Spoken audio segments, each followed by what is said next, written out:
De volta ao programa Conexão Potiguar. Neste bloco nós temos o prazer de receber Aristotelino Monteiro Ferreira. Ele é professor de Ecologia na Universidade Federal do Rio Grande do Norte e pré-candidato à Prefeitura de Natal pelo Partido Verde.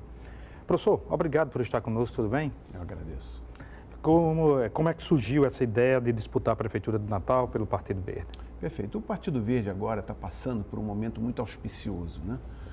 O partido agora está interessado em fazer a sua refundação, se reinventar e retomar as bandeiras tradicionais do Partido Verde em nível mundial. Então, nessa iniciativa dessa refundação do partido, se pensou numa candidatura própria. E aí, os membros do partido, diretoria do partido, eles entraram em contato comigo. Eu sou filiado ao PV já há muitos anos, e eu aceitei esse desafio de nós tentarmos, então, construir uma candidatura própria do Partido Verde. O Partido Verde teve uma experiência de governar Natal com a prefeita Micarla de Souza.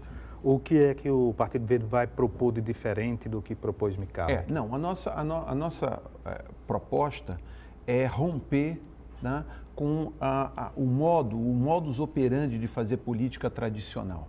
No caso, a ex-prefeita Micarla, ela tinha um modus operandi que houve pouca interação, na realidade, durante o governo da ex-prefeita, com a militância do partido, né?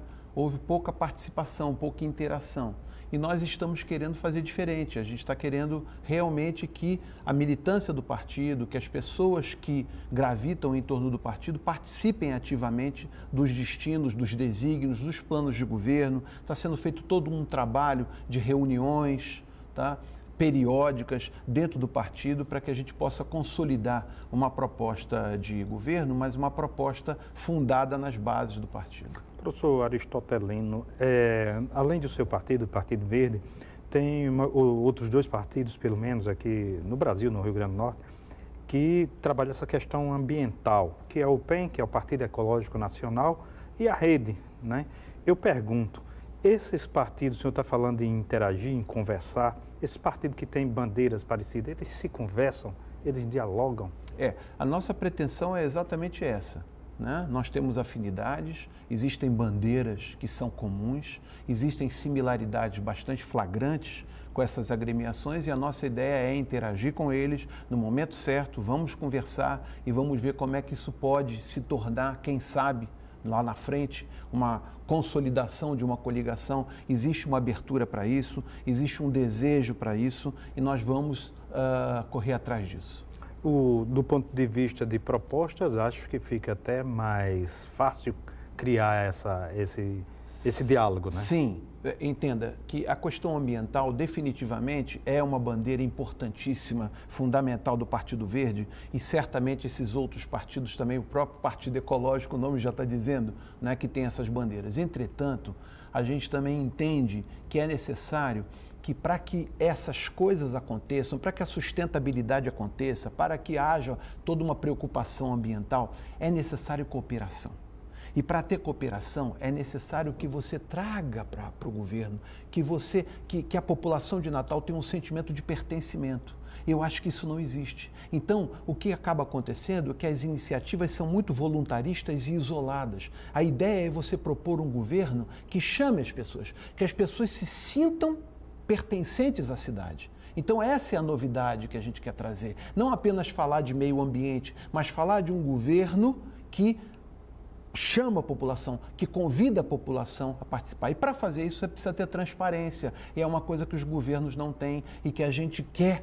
A gente está preocupado com a questão da transparência, que é a credencial de um governo para que possa acontecer essa cooperação. E em relação a essa questão verde, me parece que uma coisa fundamental é saneamento básico e o tratamento do lixo, do ponto de vista até educativo. E, na sua opinião, por que os governos se distanciam tanto de algo que é, como o próprio nome está dizendo, básico, fundamental? Hoje em dia se mudou muito a visão da população com relação à questão do esgotamento sanitário, à questão do saneamento básico. Antigamente todo mundo falava, isso é obra que fica debaixo da terra, então ninguém se interessa. Não, as pessoas estão interessadas nisso. Entretanto, o que acontece é que, infelizmente, a prática né, política é muito forte no sentido de você juntar pessoas e dividir cargos, então sobra pouca energia para a gestão. Então, quando a gente fala de saneamento básico, a gente tem que falar de gestão integrada. Tá? Você não pode isolar, por exemplo, a questão da drenagem com a questão do esgoto, com a questão do abastecimento de água, com a questão do lixo. Você tem que pensar integradamente. Para você pensar integradamente, você tem que ter uma estrutura de conversação, uma estrutura fluídica dentro de um governo. Essas coisas não existem. Então, por exemplo, só para você ter uma ideia, bem rapidamente, a questão da reciclagem é uma questão importantíssima, certo? Nunca se teve a ideia de tentar transformar Natal, ou pelo menos a região metropolitana de Natal, num grande polo de reciclagem. Entende? Então você fala em resolver o problema do lixo, você fala em resolver a questão do esgotamento sanitário, mas acaba que as ideias ficam sempre relegadas a segundo plano. O que vem primeiro é a política. Então nós estamos querendo mudar essa maneira de ver e efetivamente introduzir ações e iniciativas que façam essa integração e que, volto a repetir, que a gente possa chamar a população. Por exemplo, essa questão que eu acabei de falar para você do polo de reciclagem, transformar Natal num grande polo de reciclagem. Uma coisa que está ligada a essas bandeiras ecológicas e a questão do lixo é o uso ainda de animais competindo com carros motorizados nas ruas da cidade do Natal. Quer dizer, muitas vezes os animais sendo praticamente crucificados. É verdade. Em plena luz do dia e está aí há décadas, ninguém faz nada, parece que não há um olhar para isso, não somente para os animais, mas também para os carroceiros que também muitas vezes não tem outra forma de sobreviver. Ninguém, nenhuma gestão até agora se preocupou em dar uma outra alternativa profissional para essas pessoas. Qual o seu olhar sobre isso? É porque o raciocínio qual é? O raciocínio é, essas pessoas são pessoas de pouco poder aquisitivo, a gente não pode tirar o ganha-pão dessas pessoas. Eu não tenho esse entendimento. Eu tenho um entendimento, isso acontece também, a gente pode estender isso também para as pessoas, para os ambulantes que vendem suas pipocas, seus doces nas ruas. O que se precisa fazer é encontrar um mecanismo de trazer essas pessoas para a formalidade.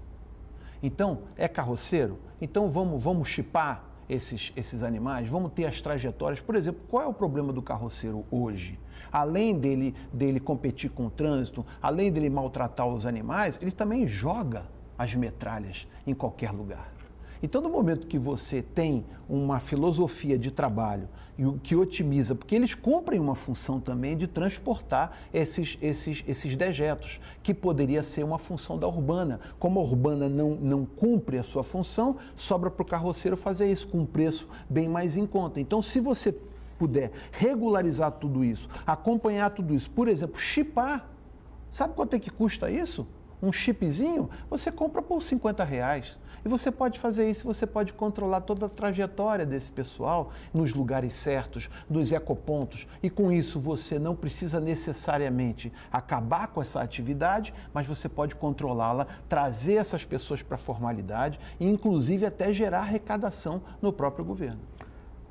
Professor Aristotelino Monteiro Ferreira, pré-candidato do PV, muito obrigado pela sua entrevista. Lhe passo o jornal Potiguar Notícias, que está nas melhores bancas. Muito obrigado. Muito obrigado. Muitíssimo obrigado a você, caríssimo telespectador, caríssima telespectadora, pelo carinho da sua audiência, pela sua indispensável companhia. Até já.